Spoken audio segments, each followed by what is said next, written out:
Bonjour à tous, c'est Angelo. Cela fait un petit moment que je n'ai pas posté de vidéo.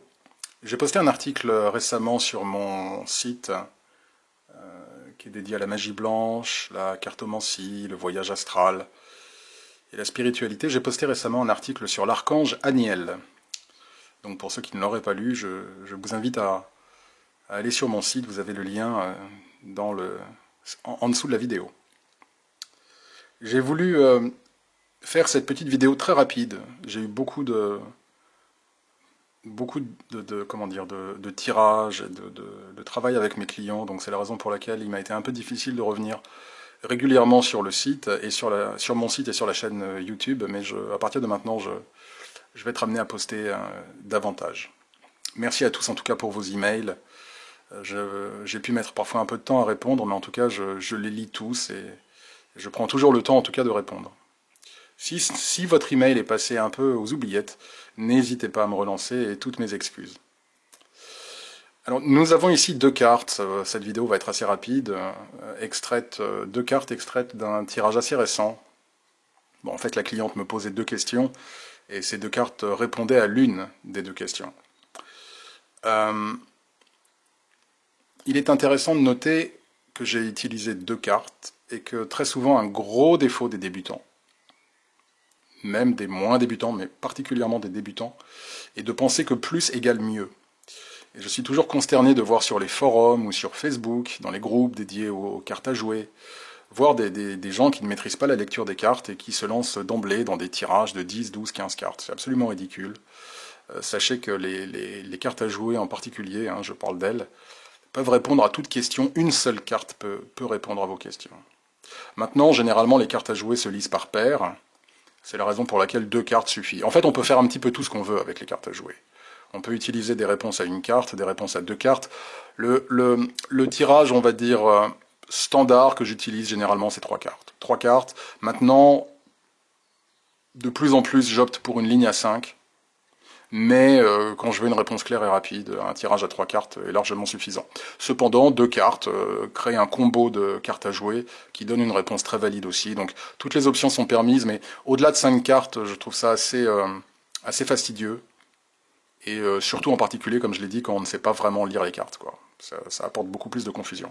Donc, entrons dans le vif du sujet. Une cliente vient vers moi et elle est dans un processus de vente de son appartement. Et elle est très inquiète parce qu'elle ne trouve pas d'appartement à acheter. Excusez-moi. Elle ne trouve pas d'appartement à acheter et donc du coup elle est très angoissée. Parce qu'elle a des visites, elle a des clients et bon. Vendre un appartement c'est bien, mais devenir sans domicile fixe, c'est pas terrible. Donc, elle me demande, Angelo, est-ce que je vais cette année acheter un appartement? Est-ce que je vais trouver un appartement qui me plaît? Alors j'ai donc utilisé deux cartes, le 9 et donc du coup j'ai obtenu le 9 de carreau et le 9 de cœur. J'ai tiré deux cartes et vous avez donc les cartes sous les yeux. Alors au niveau des couleurs d'abord, on peut noter que nous avons deux cartes rouges, ce qui tend à nous diriger vers une réponse positive. Quels que soient les tirages, généralement, on veut le plus de cartes rouges possible. D'accord? Les cartes noires indiquent soit des difficultés, soit des efforts. Dans tous les cas de figure, le rouge est ce que l'on souhaite avec les cartes à jouer. Et ici, nous avons deux cartes rouges. Au niveau des suites, ce combo est excellent. Excellent, avec une carte à carreau, dont je vais parler, et une carte à cœur, et il est à noter que nous n'avons aucun pic, qui est la suite que l'on souhaite dans tous les cas éviter, quelles que soient les questions posées. Au niveau maintenant des nombres, parce que les cartes à jouer, un tirage de cartes à jouer, c'est un peu comme une... Ça me donne toujours le sentiment d'être un enquêteur sur une scène de crime, avec l'assassin qui aurait laissé plusieurs indices, une sorte de puzzle, que moi, enquêteur, dois me remettre un peu en place pour dénouer l'affaire. C'est exactement le cas avec les cartes à jouer. Il y a les couleurs, il y a les suites, il y a les nombres, il y a l'interaction entre les suites et plein d'autres choses, donc plein d'éléments qu'il faut savoir manipuler pour pouvoir obtenir des degrés d'information importants et une réponse. Donc j'ai parlé des couleurs, et donc maintenant au niveau des suites, nous avons donc deux suites excellentes, les carreaux et les cœurs, qui apportent à la fois succès et joie. Au niveau des nombres, donc, nous avons 2, 9. Je suis vraiment désolé pour ce bruit, quelqu'un m'envoie des messages en permanence. Au niveau des nombres, nous avons 2 9 qui apportent les changements positifs dans la vie. Le 9 est un chiffre excellent qui apporte les changements, également l'accomplissement. C'est un chiffre vraiment excellent. Évidemment, il est moins excellent quand c'est la suite à pic. Mais ici, vu que ce n'est pas le cas, c'est un chiffre vraiment très puissant qui apporte des changements extrêmement positifs et de l'harmonie, de l'accomplissement, quelles que soient les entreprises effectuées. Donc à ce stade-là, couleur, suite, nombre, on a déjà une réponse positive.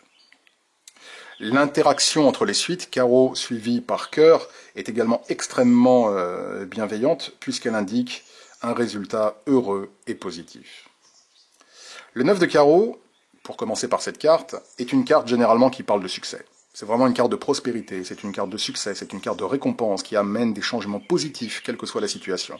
Si le client se décide à commencer à chercher pour une maison, un appartement, une nouvelle habitation, il réussira grâce au 9 de carreau qui apporte victoire, triomphe et succès dans l'entreprise qui sera la sienne. Cette carte est influencée, comme vous pouvez le voir, par le 9 de cœur, vu que les cartes se lisent par paire avec les cartes à jouer. Donc ce succès, ce 9 de carreau, cette victoire, ce triomphe, pour voir un petit peu à quoi cela nous mène, est influencé par le 9 de cœur, qui, une fois de plus, grâce au chiffre 9, apporte un changement heureux, apporte un dénouement positif et un accomplissement vraiment satisfaisant, et cette fois dans le domaine de la suite à cœur, donc dans le domaine des sentiments, dans le domaine des émotions. Ça signifie donc que le 9 de cœur nous donne une information supplémentaire concernant, on va dire, le dénouement de l'affaire, et montre énormément de joie, énormément de satisfaction, énormément de contentement, et un accomplissement, une réalisation du désir du client. Parce que le 9 de cœur, c'est la carte du désir. Quel que soit ce que vous désirez, si vous avez le 9 de cœur, vous l'obtenez, et cela vous rend extrêmement heureux. On a une autre manière de considérer ces 2 cartes. J'aime bien généralement attaquer les cartes à jouer sous plusieurs angles. On peut considérer également que le 9 de carreau représente ce que vous êtes amené à créer dans votre vie, ce que vous faites venir à vous. Et pour savoir ce que l'on fait venir à soi, ce que le client fera venir à lui, on regarde la carte suivante, qui est donc le 9 de cœur. Et dans ce cas, on comprend que le client va avoir la possibilité de manifester dans sa vie, de créer dans sa vie son désir, qui est donc de trouver un appartement qui lui plaise. Enfin, on a une dernière manière de considérer ce combo. Comme je vous le dis, j'aime attaquer les cartes à jouer sous différents angles. Le 9 de carreau également représente généralement le désir de quelqu'un d'autre, et le 9 de cœur, le désir du client. Donc ici, on a aussi l'idée que les 2 désirs vont se croiser. Le désir du vendeur de vendre son appartement, 9 de carreau, et le désir de l'acheteur d'acheter l'appartement. Donc on a vraiment la rencontre des volontés qui, en droit, aboutit à un contrat. Comme vous pouvez le voir, les cartes à jouer ne sont pas extrêmement compliquées à lire, mais il faut avoir une méthode. Il faut être méthodique avec les cartes à jouer.